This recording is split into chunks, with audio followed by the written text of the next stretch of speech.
날씨가 너무 무더워서 좀 빨리 정리를 할 수 있을지는 잘 모르겠습니다만은 그래서 지난 주일에 제가 부탁을 드렸습니다. 마가복음 14장을 꼭 좀 읽어와 주시면 좋겠습니다라고 부탁을 드렸는데 읽으셨든 안 읽으셨든 오늘 이 시간에 함께 말씀을 나누면서 좀 은혜를 나누려고 합니다. 14장 1절부터 좀 책을 펼치시고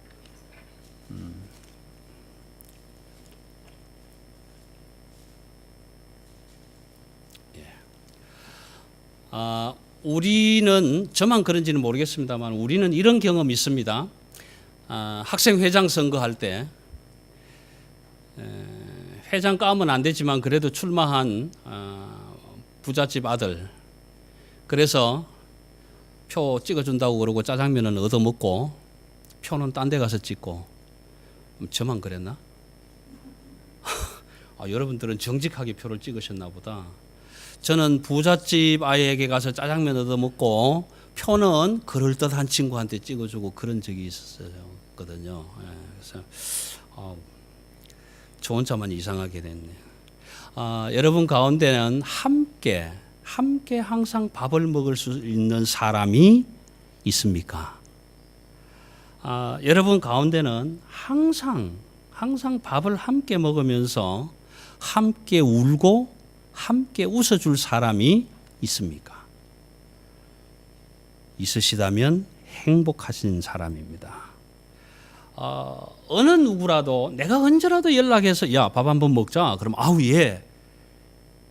근데 밥 한번 먹자. 그럼 아우 안 되는데요. 바빠서 안 되는데요. 다른 사람하고 먼저 약속해 놨는데요. 이런 얘기를 하는 사람들도 있게 될 겁니다. 그러나 내가 항상 연락해서 언제라도 밥 한번 먹자. 그러면 아이고 예 하고 나와서 함께 밥을 먹으면서 함께 울고 함께 기뻐해 줄 수 있는 이웃이 있다면 참 행복한 사람입니다.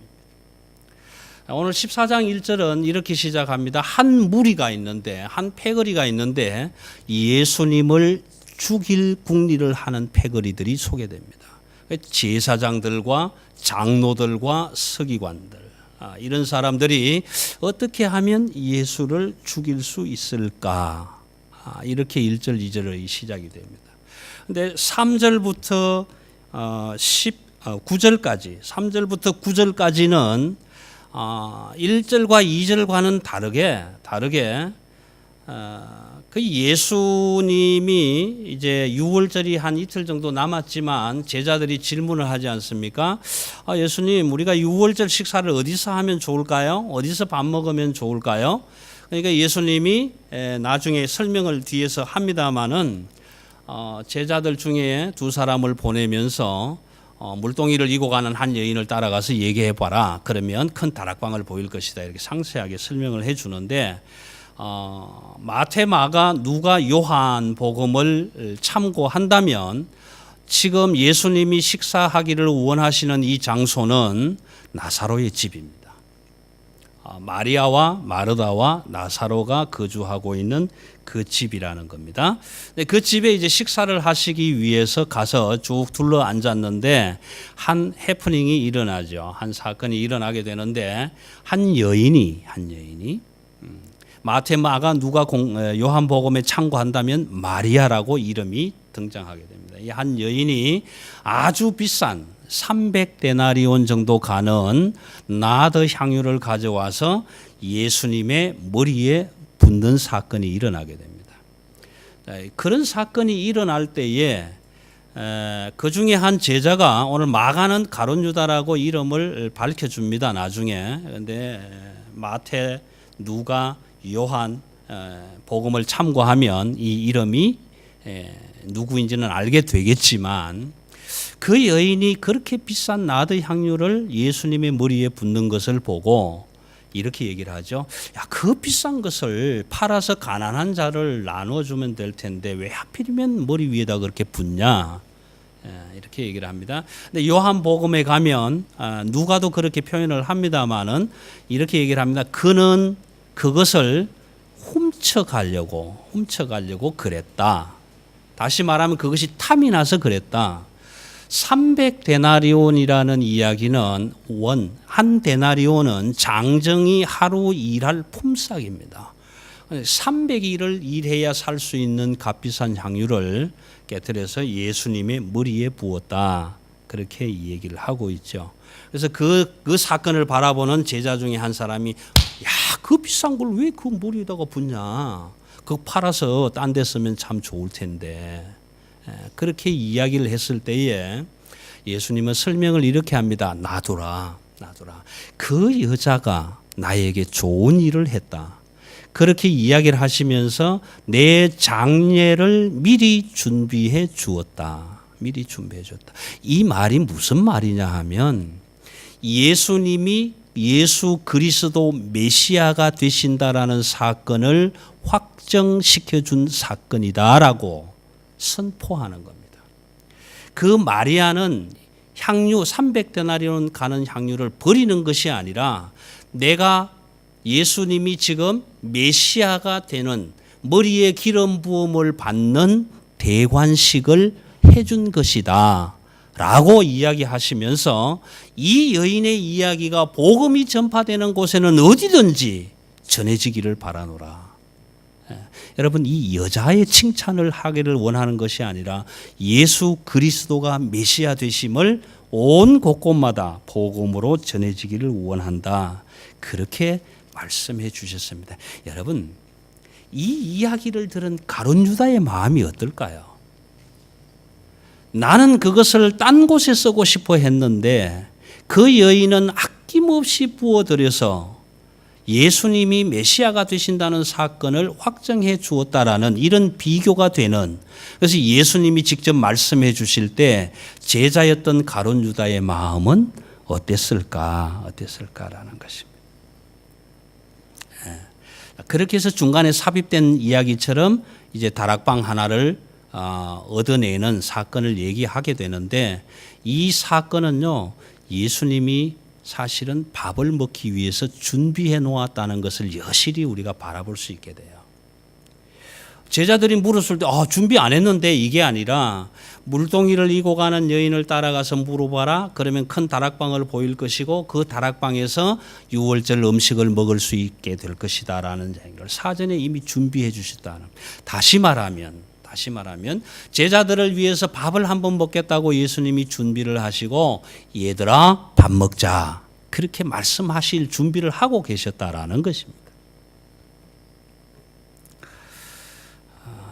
그런데 밥 먹기 전에 이런 향유를 발에 붓는 사건이 일어났을 뿐만 아니라 이제 식사가 시작되면서 또 한 이야기를 하시게 됩니다. 뭐라고 하느냐 하면 18절 이후부터 쭉 나오면서 하시는 말씀 중에 갑자기 맛있게 밥을 먹는 자리에서 식탁에서 너희 중에 누가 한 사람 나를 팔게 될 것이다.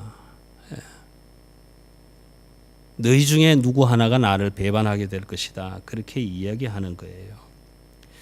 여러분, 이미 우리는 이 복음서를, 이 성경을 많이 읽어보았기 때문에 이게 무슨 얘기인가 이해를 하고 선이해를 가지고 읽어서 제가 질문을 하면 쉽게 대답하고 쉽게 누굽니다 하실 수 있어요. 그렇지만 마가는 지금 이 글을 써나가면서 얼마나 착잡한 마음으로 써갔을 건가.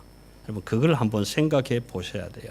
그런데 너희 중에 누가 나를 팔겠다라고 말씀을 하실 때에 마태, 마가, 누가, 요한은 이렇게 얘기를 합니다. 주여 내니이까. 누구지요? 나는 아니지요. 이렇게 물었다라고 기록을 하죠. 자, 여러분, 그런데 가룟 유다도 그렇게 묻습니다. 선생님, 저는 아니지요? 이렇게 묻습니다. 여러분, 그 마음이 어떨까요? 이미 나는 예수를 팔아먹어야 되겠다고 만약에 생각을 했었었는데 꼭 들키지만 않았던 사람처럼 너희 중에 누가 하나 나를 팔 것이다 라고 하니까 나는 아니지요? 여러분, 이 마음을 감정이입을 여러분 자신에게 한번 이렇게 돌려보세요. 친구들하고 같이 모여서 밥 먹다가 갑자기 어느 누가 야, 너 그럴 거지. 이렇게 얘기를 하면 그 이야기를 듣는 사람의 마음. 그런데 오늘 마가는 모든 제자들이 나는 아니지요, 누구지요 이렇게 묻고 있을 때에 지금 나와 같이 떡그릇에 손을 함께 넣고 있는 자, 그 자가 나를 팔 것이다. 이게 좀 아주 완곡하게 표현을 했지만 마태, 누가, 요한은 가론유다. 그리고 요한은 떡을 떼어서 제자의 입에 넣어줬다라고 표현할 만큼. 여러분, 제자 공동체 안에 한 스승을 모시고 12제자가 둘러 앉았는데 그 많은 사람들 앞에서 유다를 지적하면서 네가 나를 팔 사람이다라고 얘기했다면, 저와 여러분이 유다라면 그때의 그 기분이 어땠을까? 그런 사건 속에서 오늘 본문 22절과 26절 말씀을 주시는 겁니다. 이제 떡을 떼어서 나누어 주시면서, 잔을 나누어 주시면서 그렇게 이야기합니다. 이것은 내가 피로 세우는 언약이다. 그러나 그러기도 하지만 하나님의 나라에서 다시 새 것으로 먹을 때까지 다시는 먹지 않겠다. 그렇게 말씀을 해 주시는 거예요. 여러분, 여기서 성경이 말하는 떡은 교훈입니다. 하나님의 말씀을 뜻합니다. 그리고 잔은 실천을 의미합니다.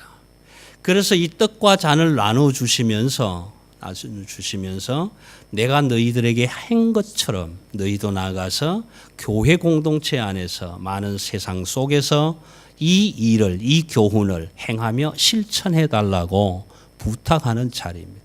아주 중요한 식사의 자리였습니다. 정말 꼭 하고 싶은 말. 예수님이 꼭 함께 먹고 싶어 했던 그 식사가 오늘 이 마지막 만찬의 자리의 식사였다라는 것입니다. 우리가 다음 주일에 성만찬 예배를 드리게 되겠습니다만은 오늘 이 말씀 본문을 함께 나누면서 마음속 깊이 한번 생각해 보실 수 있기를 바랍니다. 그리고 오늘 우리에게 이렇게 말씀하시면서 이제 하나님 나라에 가서 새 것으로 먹기까지는 다시는 안 먹겠다 말씀하시는 의미 속에서는 두 가지가 있습니다. 하나는 뭐냐 하면은 예수님은 십자가 위에서 죽을 것이다라는 것을 다시 한번 선포하시는 것이고, 다른 하나는 이제 내가 하나님 우편으로 올라가면 이 일을 다시 할 수 없으니 너희가 되신 교회 공동체 안에서 함께 하나님의 말씀의 교훈의 떡을 먹으며 그 실천하는 행함을 믿음으로 드러내 주기를 바란다라는 것입니다. 또 다른 하나는 하나님의 나라에서 새 것으로 먹을 때까지는 다시 먹지 않겠다라고 하시는 말씀은 저와 여러분에게 기회를 주시는 겁니다. 기회를 주신다라는 거죠.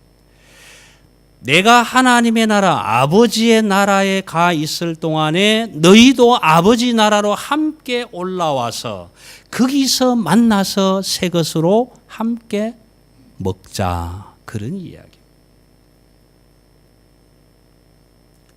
오늘 마가는 이 사건을 통해서 나아가면서 결론적으로 참 제자가 누구냐라는 것을 우리에게 묻고 있는 겁니다.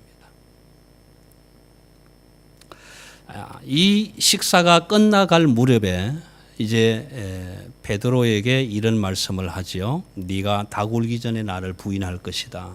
베드로의 성격상 절대로 예수님 내가 안 죽게 만들겠습니다 했겠지만 그 제자를 향해서 네가 나를 부인하게 될 것이다. 그렇게 말씀을 하시고 이제 겟세마네로 올라가게 됩니다. 여러분, 겟세마네라는 이 지명은 여기는 헬라적인 어원 아람어로 표현을 했지만 히브리어로 바꾸면 갓 쉬마니라는 의미를 가집니다. 그런 말을 갖고 있는데 갓 쉬마니 하는 말은 기름 짜는 틀이다라는 뜻입니다. 기름 짜는 틀이다. 겟세마네라는 이 동산이 기름 짜는 틀이다라는 의미를 가지고 있단 말이에요. 그래서 예수님은 겟세마네 동산으로 이제 기도하시기 위해서 제자들과 함께 올라가서 이렇게 말씀합니다. 내가 심히 고민하여 죽게 되었노라. 그러니 너희는 여기서 나를 위해서 좀 기도해 달라. 중보 기도를 요청하고 예수님은 한 걸음 더 나아가셔서 이제 기도를 하시게 되는데, 여러분 누가복음을 참고하시면 누가는 이렇게 기록합니다. 예수님의 땀방울이 핏방울처럼 되었더라. 이해 가시죠? 기름 짜는 틀, 겟세마네라는 동산에서 심히 죽게 되어서 고민되는 그 사건 앞에 엎드려 기도하시는 그 주님의 모습 속에서 흐르는 땀방울이 핏방울처럼 보일 수밖에 없었던 누가. 왜요? 기름 짜는 틀이니까. 기름 짜는 틀이니까. 그런 마음으로 기도하시는데 와서 보니까 제자들은 자고 있다. 그래서 나와 한시도 함께 해줄 수가 없겠더냐. 이런 바꾸면요, 나와 함께 기도하고 나와 함께 밥 먹을 수 없겠더냐라는 말. 자, 그렇게 하시고 마지막에 이제 결론적으로 36절에서는 이렇게 기록합니다. 아빠, 아버지요. 여러분 참 묘하게도요, 이 아빠라는 말은 그들 공동체의 아빠라는 말과 우리 아빠라는 말과 똑같아요. 그들도 아버지를 보고 아빠라고 부르는 거예요. 아빠, 아버지요. 아빠, 아버지요. 이 아빠, 아버지요라는 말은 다음에 나올 말과 굉장히 연관을 가지고 있는 것입니다. 그런데 예수님은 그렇게 기도하셨습니다. 아버지요, 내 뜻대로 마옵시고 아버지 뜻대로 하옵소서. 주기도문을 연상하지 않습니까? 하늘에서 뜻이 이루어진 것처럼 땅에서도 이루어지게 해 주옵소서. 아버지, 내 뜻대로 마옵시고 아버지 뜻대로 하옵소서. 그렇게 기도하시고 이제 일어나라, 가자. 나를 팔려고 하는 자들, 나를 잡으려 하는 자들이 가까이 왔다.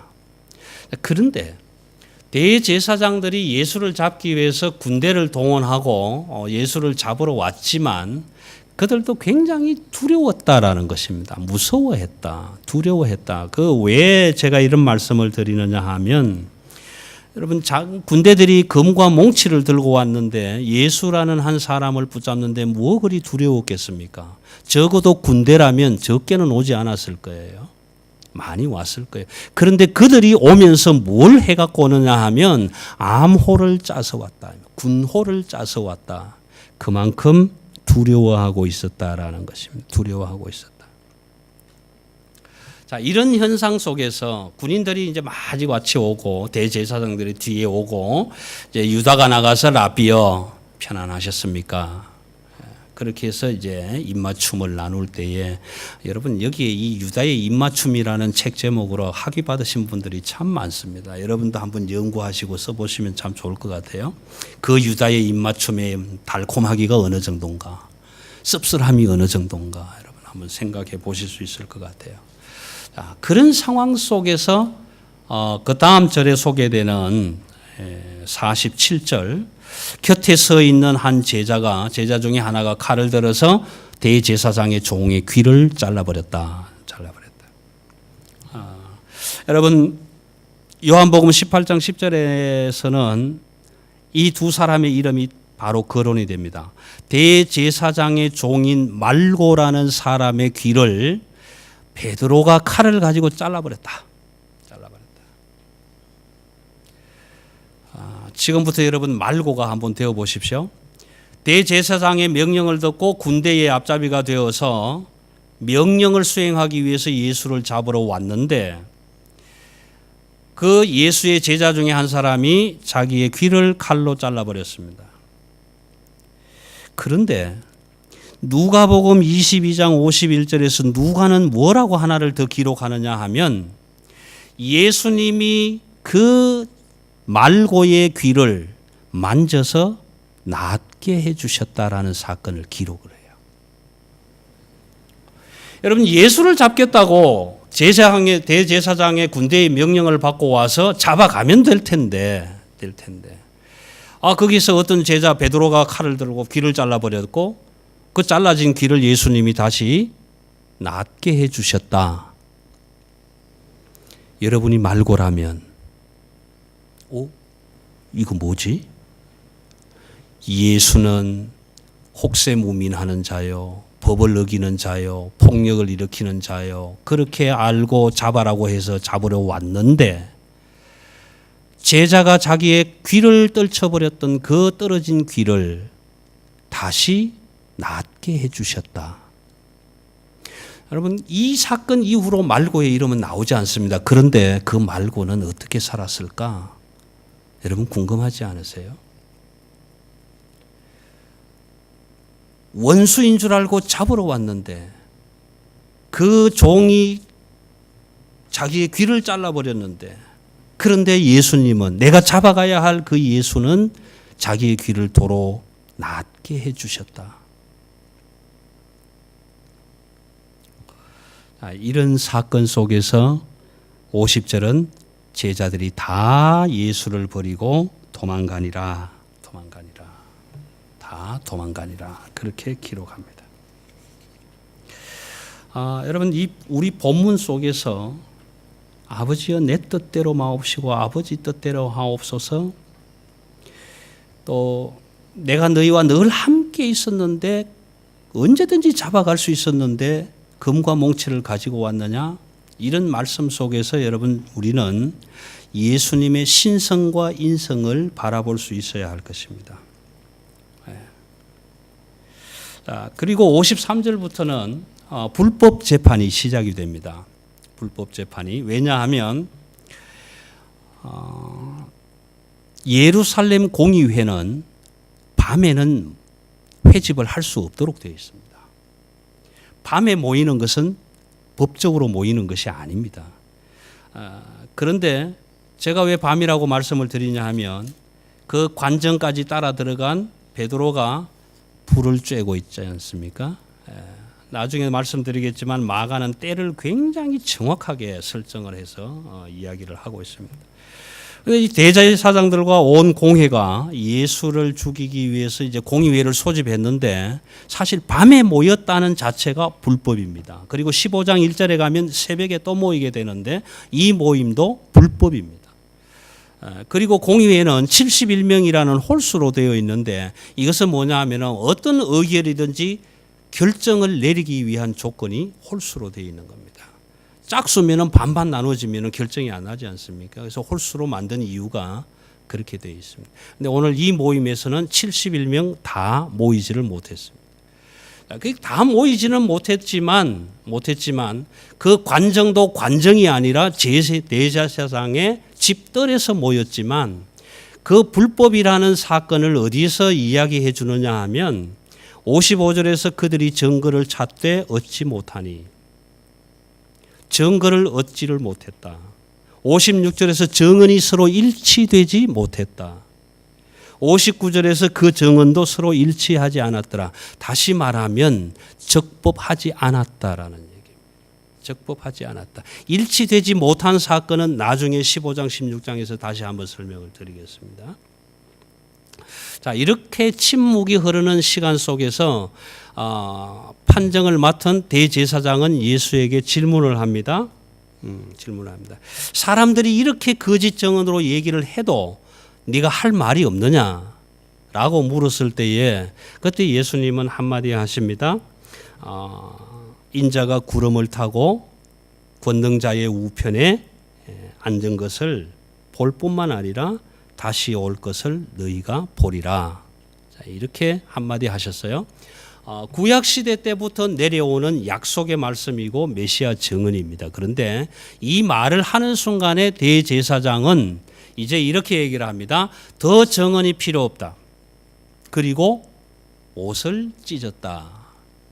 여러분, 대제사장이 옷을 찢는 이유는 딱 하나 있습니다. 대제사장이 옷을 찢는 이유는 딱 하나 있는데 그 한 가지 이유가 뭐냐 하면 그들이 알고 있는 율법 내용을 바꾸었다라고 생각될 때 그때의 대제사장은 자기의 옷을 찢도록 되어 있습니다. 오늘 이 본문의 말씀은 좀 깊이 있게 해석해 나가야 합니다. 왜냐하면요, 예수님은 이 앞에 말씀드린 이 말씀이 내가 메시아다라는 선언입니다. 인자가 구름을 타고 오는 것을 너희가 보게 되리라. 내가 메시아다라는 것을 선언한 내용인데 대제사장은 그 이야기를 들으니까 예수가 율법을 지금 내용을 완전히 확 뒤바꿔 버렸습니다. 그게 무슨 말이냐 하면 대제사장이 바라보았을 때 예수는 메시아가 아닌데 예수를 메시아라고 인정할 수 없는 사람인데 그가 자기가 메시아라고 얘기를 했다라는 것으로 저 사람이 율법의 내용을 바꾸었다. 이제 더 이상 정언이 필요 없다. 그리고 일어나서 옷을 찢었습니다. 이게 사실일까요? 성경은 오늘 우리에게 이렇게 말씀해 주고 있습니다. 예수님은 자기가 메시아라는 정확한 사실을 법대로 말씀하셨다. 그러나 율법의 내용을 바꾼 것은 대제사장이다. 대제사장이 예수를 메시아로 인정할 수 없었기 때문에 그는 그것을 믿을 수 없었기 때문에 율법이 바뀌었다라고 일어나서 옷을 찢었다라는 얘기는 자기가 대제사장이 나는 그 율법을 믿을 수 없다라고 시인하는 자리가 되고 말았다라는 것입니다. 자, 그래서 이 예수를 끌고 빌라도 앞으로 가게 되지 않습니까? 이런 사건이 일어나면서 이제 다시 한번 마무리하는 사건으로 베드로의 부인 사건이 이제 일어나게 됩니다. 그 관정에 함께 앉아서 예수가 어떻게 될까 이걸 바라보는 제자된 마음이 있지요. 그래도 내가 섬겼던 스승인데 거기에 가서 이제 불을 쬐고 앉아서 있는데 질문을 받게 되지요. 한 여종의 입을 통해서 예수님의 음성이 들려옵니다. 너도 그 당이지, 그 도당이지. 아니야. 난 그거 아니야. 나 그 사람 몰라. 그 다음에 또 한 사람이 와서 갈릴리 방언으로 말을 하는 거 보니까 너도 그 도당이구나. 아니야. 난 그런 사람 알 적이 없어. 여러분, 예수 그리스도를 따르는 같은 도당이라고 하면 죽으니까. 예수와 함께 밥 먹는 자리에 있으면 죽으니까. 모른다고 할 수밖에 없는 연약함. 여러분, 오늘 이 말씀이 저와 여러분을 향한 하나님의 음성 아닙니까? 네가 나를 나의 주와 나의 하나님으로 고백하고 있느냐? 예수를 믿는다고 말하느냐?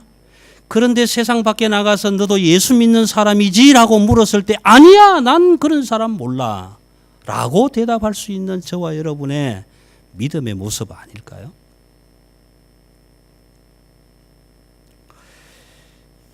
여러분, 우리는 신앙생활을 합니다. 그리고 교회도 다닙니다. 그런데 세상 밖으로 나가면 참 불편합니다. 예수 믿는다는 것이, 신앙생활 한다는 것이. 안 믿는 것처럼 살았으면 참 좋겠는데, 사람들이 나를 예수 믿는 사람으로 안 봐줬으면 좋겠는데, 너 교회 다니잖아. 술 먹어도 돼? 뭐 담배 피워도 돼? 그런 짓 해도 돼? 아니, 예수 믿는 사람이 그래? 이런 이야기를 듣게 되면 그 자리가 너무너무 불편한 거예요. 불편한 거예요. 여기서도 제가 자주 말씀을 드리지만 대한민국 땅에는 가면 더 많습니다. 자동차 뒤에 물고기를 딱 그려서 붙여놓고 거기에 익두스라는 헬라어 말을 써놓죠. 예수 그리스도 데우스 세이비아. 예수는 하나님이요 구원자다라고 탁 이렇게 글자가 써져 있는 걸 붙이고 다니는데, 그걸 붙이고 다니면 신호위반 같은 거 좀 하지 말지.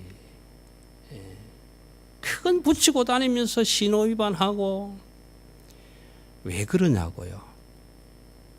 여러분, 우리도 그렇습니다.